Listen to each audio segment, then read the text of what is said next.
Hi guys, welcome to my show, Skitz, Music and Crime. This is about the rapper Nipsey Hussle. 60 years to life imprisonment here on Wednesday out of Los Angeles in the courtroom right now.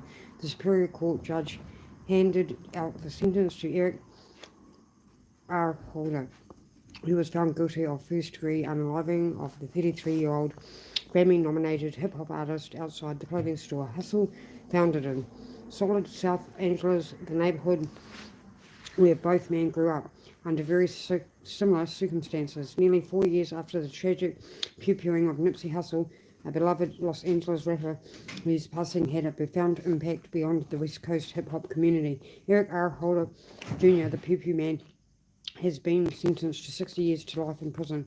Hussle, whose real name was Ermias Gus Hedon, was pew-pewed on March 31st, 2019 outside a clothing store he owned. South Angeles, the police quickly contribute pew-pewing to a domestic dispute 2 days after the pew-pewing that also injured two bystanders. Eric R. Holder Jr., then 29, turned himself in at a mental health clinic.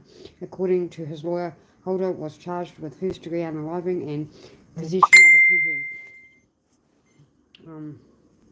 of a pew-pew by a felony. He pleaded not guilty and was held on $6.5 million bail at trial. Los Angeles prosecutors contended that Eric R. Holder Jr. and Nipsey Hussle, 33, who were old acquaintances and members of the same street gang, had a chance encounter in a strip mall parking lot. This encounter, Hussle mentioned rumours that had been circling around the neighbourhood that Mr. Holder had cooperated with law enforcement. Minutes later, according to prosecutors and witnesses, Mr. Holder turned with pew-pews and began firing repeatedly. Prosecutors argued that it was premeditated and charged Holder Jr. with first-degree unaliving. The public defender representing Mr. Holder said that during the trial his client had pulled the trigger. However, he contended that the crime was in the heat of passion. I'm just going to show you some videos. Or a video.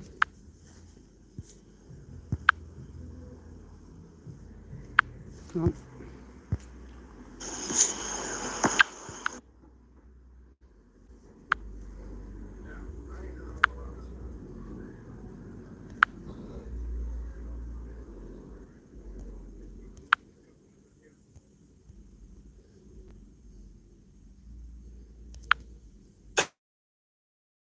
Hurry into Chemist Warehouse today and get Tommy Hilfiger Tommy 30 mil $22.99.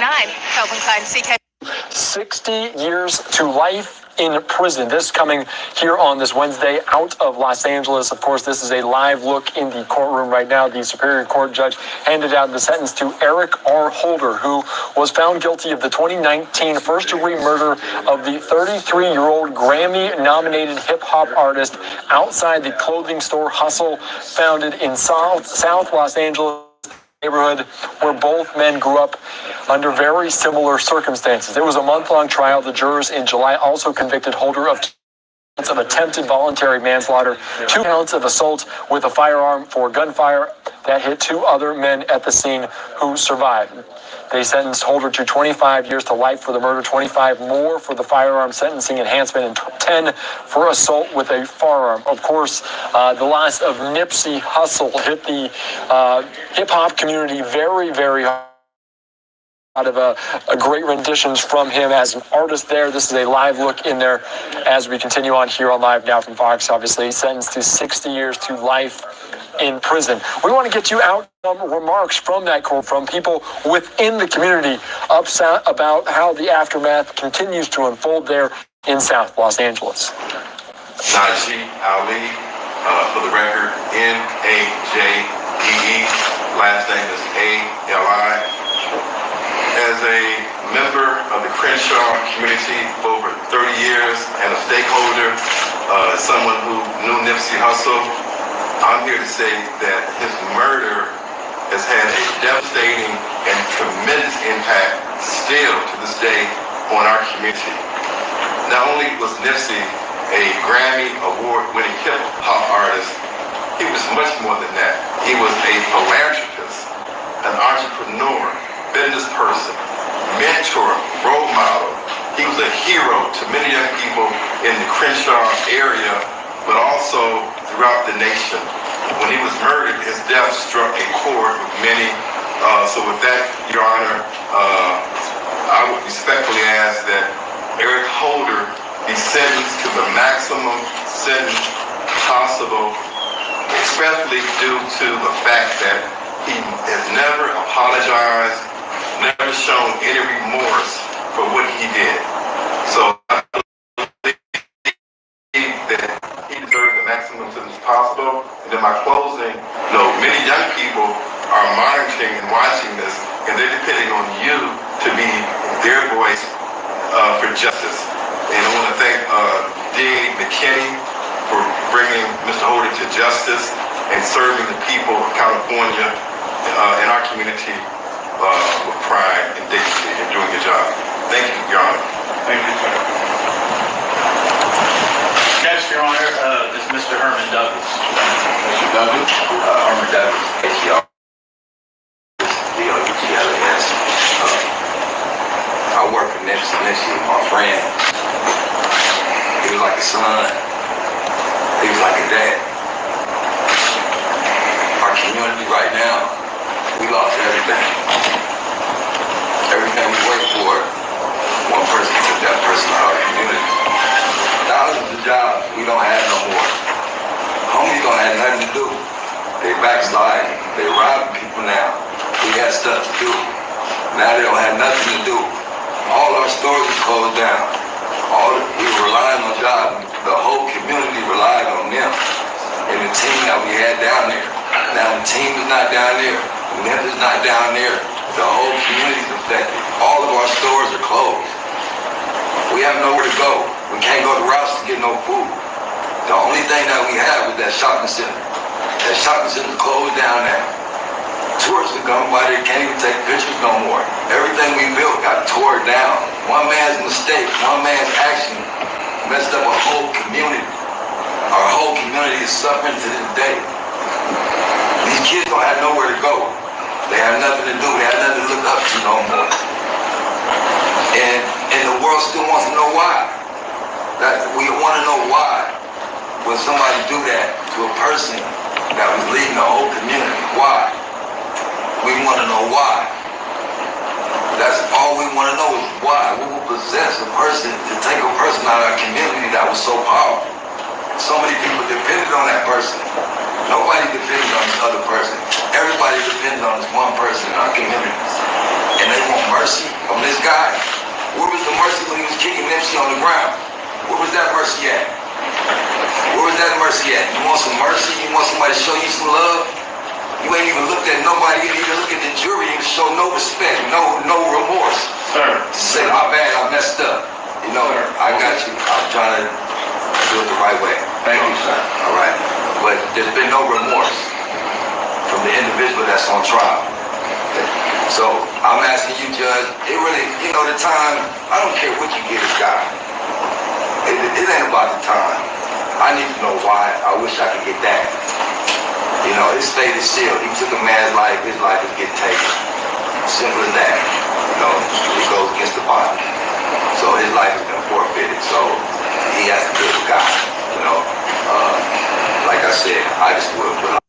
Alright, so Mr. Holder should have been charged with voluntary manslaughter instead of deliberations for less than an hour on the second day. The jury found Eric R. Holder, Jr. guilty of first-degree unaliving. This verdict indicated that the agreement with the prosecutor was assertion that Mr. Holder decided to unalive Nipsey Hussle as he returned to his car, located the pew,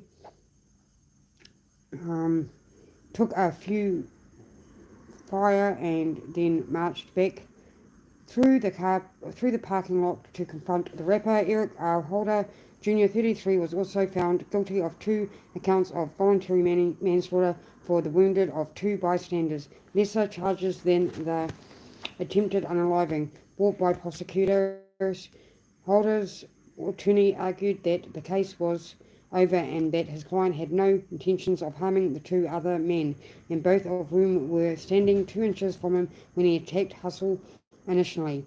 Mr. Holder was found guilty of possession of a poo-poo, fall on and 2 accounts of assault with a deadly weapon in court. Eric R. Holder Jr. The verdict was announced. The courtroom remained silent with no reaction from the half-full gallery in the aftermath of Nipsey Hussle's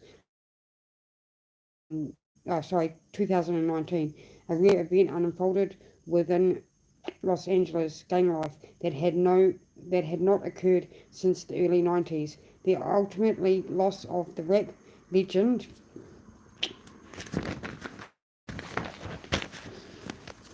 truce talks between Bloods and Crips, yet divided by historical rivalries, sought common ground to honor Hussle's legacy. Hussle, unanimously respected Grammy Award-winning affiliated of the Roland 60s Crips, was known for frequent reaching across enemy lines to help foster peace. The impromptu negotiations after Nipsey Hussle unaliving echoed the intense moments before the Los Angeles uprising of the 1992, when Tupac Shakur helped organize a truce picnic in Watts. This event aimed to unite rival factions under 26-point Thug Life manifesto. This character, created by the Black Panthers, outlined a more righteous path. So I'll just show some more videos. Where are we?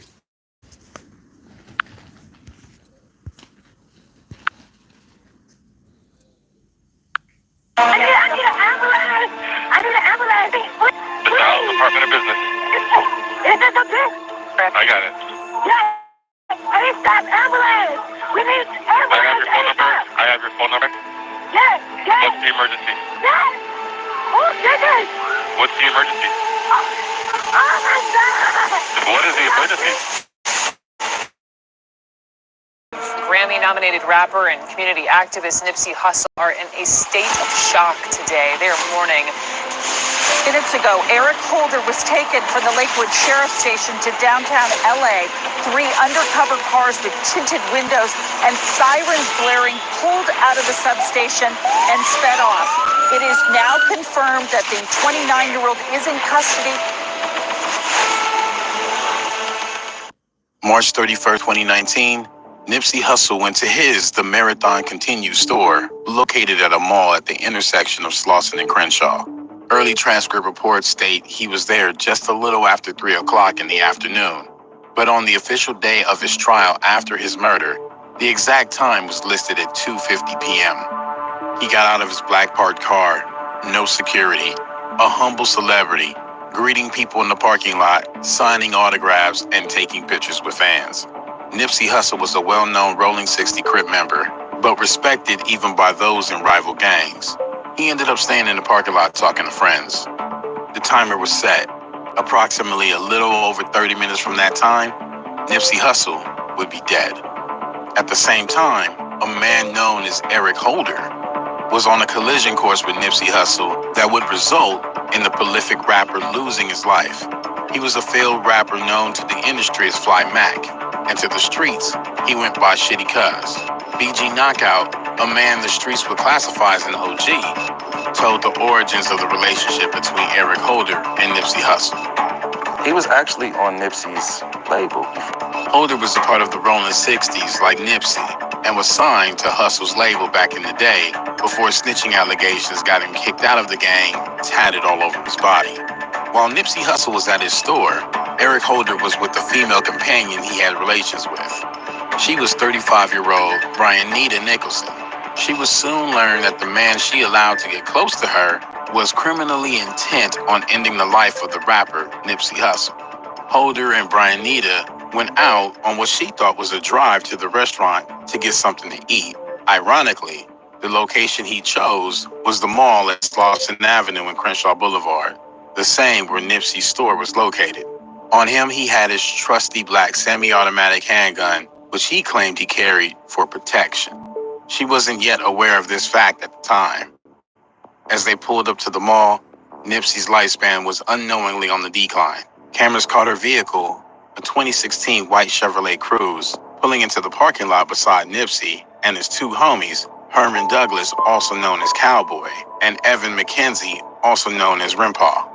When the car pulled up and they hit that corner, and when Nip asked Rimpaw, is that shitty? Brianita made it known to Eric Holder that Nipsey Hussle was in the parking lot. "Hey, that's Nipsey Hussle," she said with excitement on her face.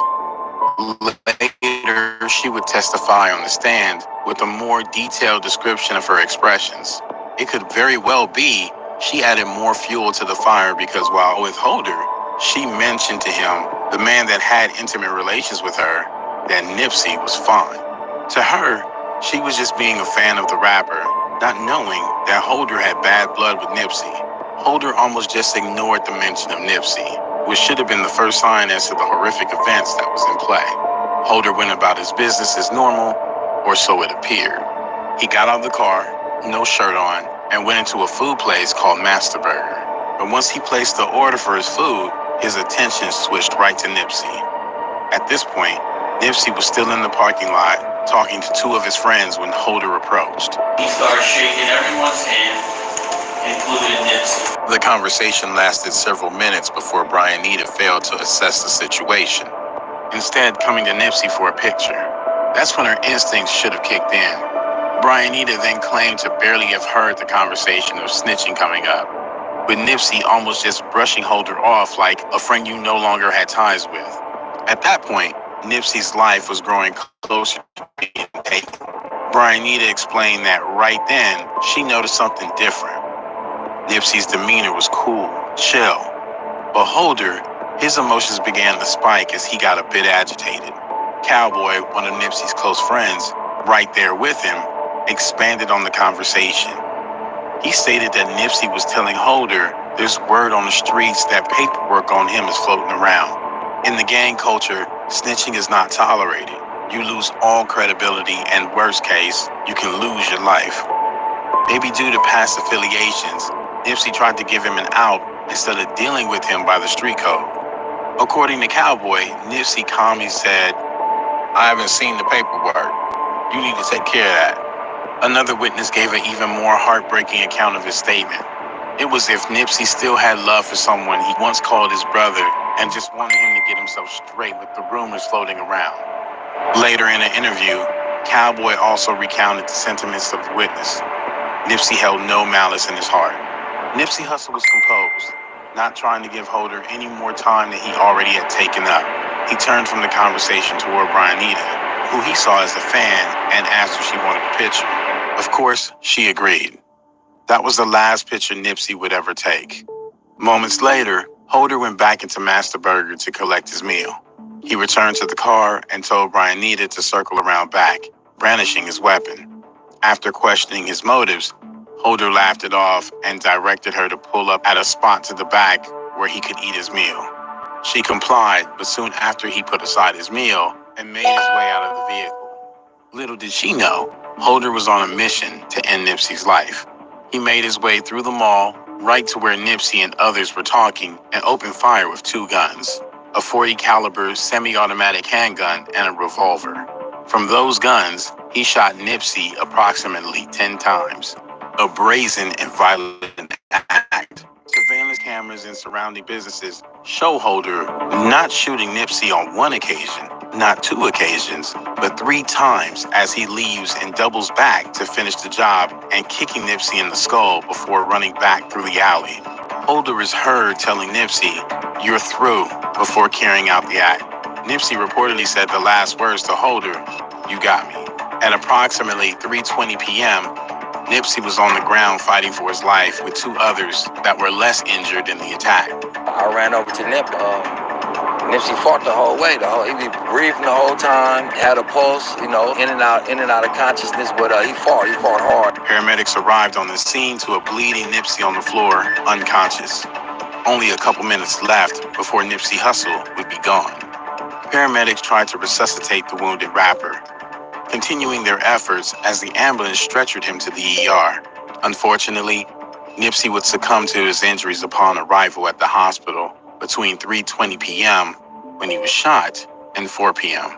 Nipsey was hit in his head, chest, abdomen, and foot, with bullets said to have severed his spine and punctured his lungs.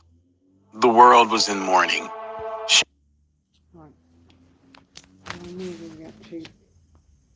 And those in the streets empowered hustlers to enrich themselves and the community while adhering to strict codes of honour. This unofficial constitution condemns snitching, attacking civilians and the police, and selling to children or pregnant women. If advocated for a professional code of ethics to create a safer and more prosperous LA, alongside the work of other neighbourhoods activists. This initiative was credited with helping to reduce violence between war and gangs. Over the following years, at the time of these negotiations, at the time Nipsey Hussle was just 6 years old, living roughly 8 miles west. He would be unalived just over 27 years later, March the 31st, 2019, in front of the strip mall that he owned at the intersection of Noel and Store Sun. The blocks that he made internationally renowned in this intervening decades. The rapper born Harris Joseph S. Godin would come the closest to realizing Tupac's unrealized wisdom for community upliftment and unity, as he declared on his song dedication. Hussle was Tupac of his generation, and he will be honored with a star on the Hollywood Walk of Fame on August the 15th. The rightful LA heir to the late great Machiavelli was a platinum certified entrepreneur who buy back the block philosophy to down off.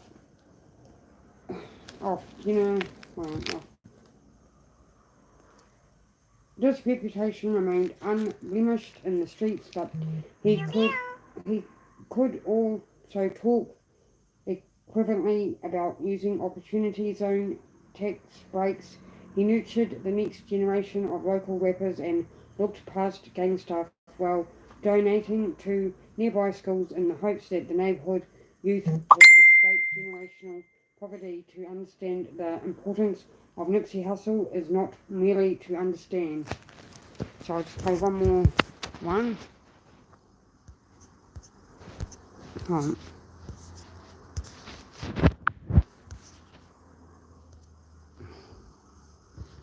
It's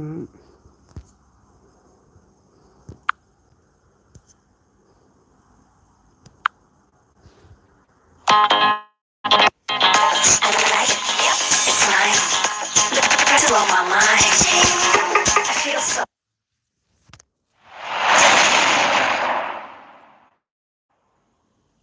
What's up, everybody? It's your boy Nasho, and welcome to Coolin' TV. Now, y'all, this woman that y'all about to listen to here in a minute, apparently she from Rolling 60s. She's a LA native, so she grew up in LA. She got all gang friends and all that. You know, she in the streets, and she got her ear to the streets. She know what's going on, pretty much is what I'm trying to say. So after this whole Black Sam interview came out, you know, a lot of people started talking. A lot of people from LA, a lot of people from all over the world started getting into this Nipsey case, So this woman speaks on several topics that's dealing with, you know, what everybody been talking about with the big U thing, Eric Holder. So I'm letting y'all know right now, the title is not clickbait. So at the start of the video, she gonna get into straight up why nobody had no guns that was with Nipsey Hussle. When he pulled up to the marathon, why the hell not one person had a gun? And then she goes on to prove that point, talking about nobody even shot back. So we all know Eric Holder, when he shot Nipsey Hussle, he came back 3 times. 3 occasions. So the shooting lasted, you know, over 30 seconds. That nigga was there for a little bit. So she goes on to talk about how nobody shot back at all, and that shit kind of blew my mind. I ain't even gonna lie. Like, he was there for a long time and nobody shot back. Crazy. But y'all make sure y'all stay tuned for this whole video, alright? Because she goes on to talk about how Eric Holder whole family got wiped out right after he committed that Nipsey murder, man. They said Big U said shitty.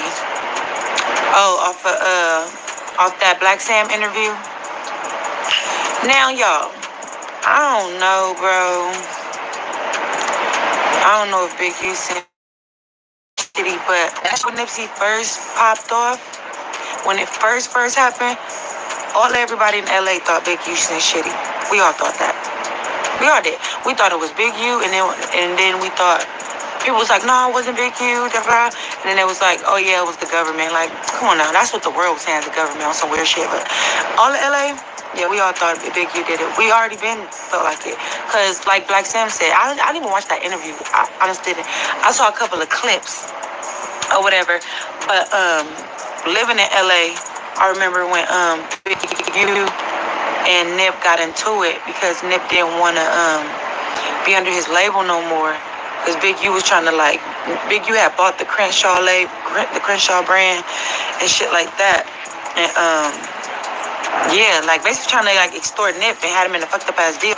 So when Nip finally got out of that deal, you know what I'm saying?